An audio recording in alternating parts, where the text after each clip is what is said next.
How to Set Up Your Homemade At-Breast Supplement System by Charlotte Young from the world headquarters of Allaitement pour tous.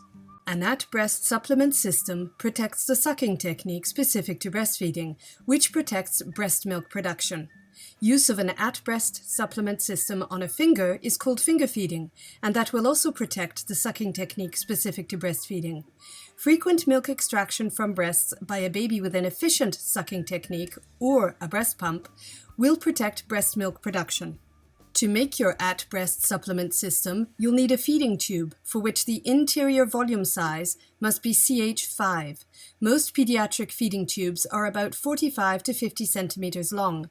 You can order one from the International Breastfeeding Center founded by Dr. Jack Newman. The feeding tubes are sold in bundles of 10. In France, the manufacturer is Vigon, reference number 1310.05. Your local pharmacy can order them for you. You may need to tell them who the manufacturer is in your country. Your local Well Baby Health Clinic may be able to give you one for free. To clean your CH5 feeding tube, you will need a syringe without a needle. Any size will do. 10 milliliters and 20 milliliter syringes are sold in all pharmacies for less than €1. Use only a new syringe, sealed in the manufacturer's packaging. After having scrupulously washed your hands, open the feeding tube package. The plastic bracket on one end is where you will insert the syringe for cleaning later. You will not need the little plug attached to it, so you can cut it off, which will prevent it from accidentally plugging the entry to the feeding tube when milk is being sucked into the tube. You will need a recipient for your supplement milk. Any clean recipient will do. However, the best use you can make of a baby bottle is by enlarging the hole at the top of the artificial nipple, as shown. Then the feeding tube can be threaded through the hole.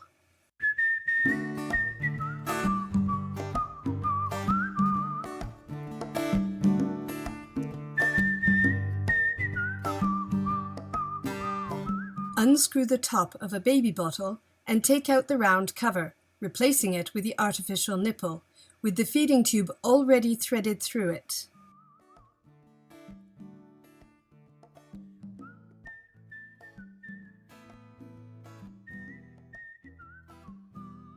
Alternatively, a hole can be made in the removable baby bottle cover that will help keep your feeding tube in place. Regardless of your choice, a hole in the removable baby bottle cover or through the artificial nipple. In case of spillage, waste will be limited. Your at-breast supplement system is ready for use. Never use thickened milk, as it will clog the feeding tube. If after ensuring your baby has had enough milk and is quite satisfied, there is some mother's milk left over, it can be stored. After having removed the feeding tube from the recipient cover or the artificial nipple, seal any leftover breast milk in the recipient with a lid and store it in a cooler or fridge. If there is any infant formula left over, be sure to throw it away, as infant formula has no immunological value and becomes little by little toxic with exposure to oxygen. The homemade at-breast supplement system can be used at the breast or on a finger. You will not be able to move as freely as you can with a hands-free system that is hung around your neck or pinned to clothing. Only one hand will be free to deal with correct latch and positioning, as the other hand has to hold the recipient, at least in the beginning. Many clever mothers find ways to position the recipient while their baby is at the breast in a sling or a wraparound carrier, so they can keep baby at the breast hands-free while going about their day. The cleaning syringe can be used to slowly, gently eject supplement milk through the feeding tube to give a helping hand to babies whose sucking technique is still immature or undeveloped. If that is the technique you use, you must be sure to eject the supplement milk at the rate the baby is able to coordinate the suck, swallow, breathe steps.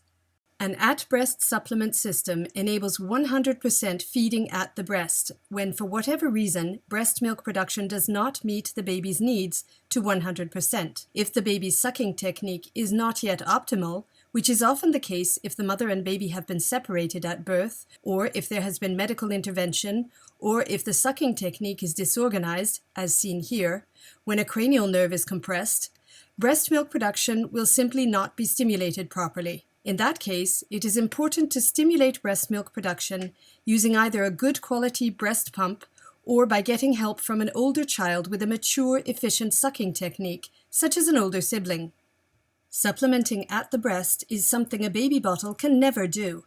By ensuring 100% feeding at the breast, mother's milk production is stimulated, the baby is given a chance to improve sucking technique, and the extra flow helps lessen the jaw clenching that hungry babies tend to apply to the breast when the flow does not correspond to the need. If, for whatever reason, feeding at the breast is not possible, a third party can finger feed with a feeding tube. Finger feeding protects the sucking technique specific to breastfeeding and, like at-breast supplementing, enables the baby to regulate the flow of milk. Many babies refuse feeding from artificial nipples. Often, babies cared for at daycare centers, when unable to accept an artificial nipple, spend many long hours without drinking anything, sometimes for several weeks on end. A baby refusing to accept a foreign object in their mouth is a natural evolutionary self-protection reflex. Not counting the health risks to a baby who doesn't feed for long hours repeatedly, and the fear and stress factor, refusal to feed for many hours is obviously very worrying for everyone involved in caring for a baby in the mother's absence. Babies very rarely refuse finger feeding from a third party if the mother is not nearby. Feeding from a human finger enables direct contact with the adult offering a means of feeding, which must be reassuring to a breastfed baby suddenly separated from the mother. From a baby's perspective, an artificial nipple is a foreign object, not human, with no heartbeat. Some babies refuse to feed altogether after having an artificial nipple forced into their mouth. Finger feeding does not require learning a new sucking technique, and therefore eliminates the stressful transition from breastfeeding to artificial nipple feeding, enabling a stress-free, natural desire to learn to drink from a cup later on, at first with assistance. Drinking from a cup is the natural next step from finger feeding, will not sabotage or affect breastfeeding in any way, and is a useful skill that will last a lifetime. As well as the reassurance that finger feeding enables the breastfed baby, cleaning is faster, easier, and more hygienic than cleaning baby bottles and artificial nipples. Studies show that feeding from an artificial nipple creates stress in newborns and is more tiring for babies than breastfeeding. Artificial nipple feeding requires a sucking technique that is completely different from the breastfeeding technique. That is why many babies, little by little, lose the breastfeeding technique when being fed even supplements with an artificial nipple. Supplementing breastfeeding with a feeding tube enables the mother to breastfeed and supplement at the same time, instead of risking making the baby wait while she prepares a separate feed in a baby bottle to follow breastfeeding. Supplementing breastfeeding with a feeding tube at the breast or on the finger will protect the baby's breastfeeding technique. Supplementing at the breast with a feeding tube enables breast milk production stimulation as well, protecting both the baby and the mother from early weaning due to the use of artificial nipples. Sometimes babies refuse to breastfeed after having been forced onto the breast or after having supplements from an artificial nipple or simply from a traumatic birth experience. Finger feeding can be done by the father or any family member, but if the mother finger feeds close to the breast, it helps reassure a baby, and eventually, if the baby feels no more head pushing or forcing onto the breast, and trust is reinstated, and if the knowledge of the existence of artificial nipples disappears from the baby's perception of the world, the baby will accept feeding at the breast. That is how adopted bottle-fed babies learn to feed at their mother's breast. Whether weaned from the breast or having never had a breastfeeding relationship, the close proximity that finger feeding near the breast allows, plus the absence of artificial nipples, creates the reassuring environment babies need to be able to learn to breastfeed. Induced lactation, though it starts out more slowly than after having given birth, can be at full supply at any time, depending on the frequency of milk evacuation, whether by a good quality breast pump or the efficient sucking technique of a baby. An at-breast supplement system can be used as a jumpstart to lactation upon arrival of the baby, or as a backup if lactation had been started before the arrival of the baby. The amount of supplement needed per day varies, of course, according to each individual and circumstances. All human babies have natural sucking needs that are very intense the first 2 years. When that natural sucking need is satisfied at the breast, even with supplements, the breastfeeding relationship will be protected. The goal is to ensure that baby is fully fed at the breast. As the baby regulates the flow, overfeeding is almost impossible. When breast milk production is low, wise mothers know, the more frequently baby is at the breast, the more lactation is stimulated. Most mothers find giving unrestricted time on the breast, in a sling or in a wraparound carrier, works best, adding at-breast supplements anywhere from 3 to 6 times a day, reducing the number of supplements per day as mother's milk production increases, or as the baby's sucking technique becomes developed or restored. How long milk supplements are necessary varies according to the situation. Supplementing at the breast to enable relactation or to enable sucking technique rehabilitation can take anywhere from a few days to several weeks.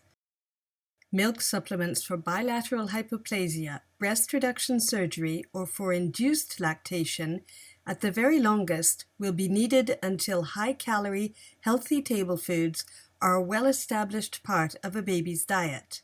Phasing in table foods to phase out milk supplements can start any time after about 5 months of age, depending on when the individual child is physiologically ready for table foods and can sit up by himself without assistance. Studies show that the micronutrients most useful to babies after mother's milk are found in table foods that are naturally rich in iron, zinc, and protein. Whether to replace milk supplements or simply to add calories to a baby's diet, family table foods, in addition to mother's milk, are the healthy choice for babies.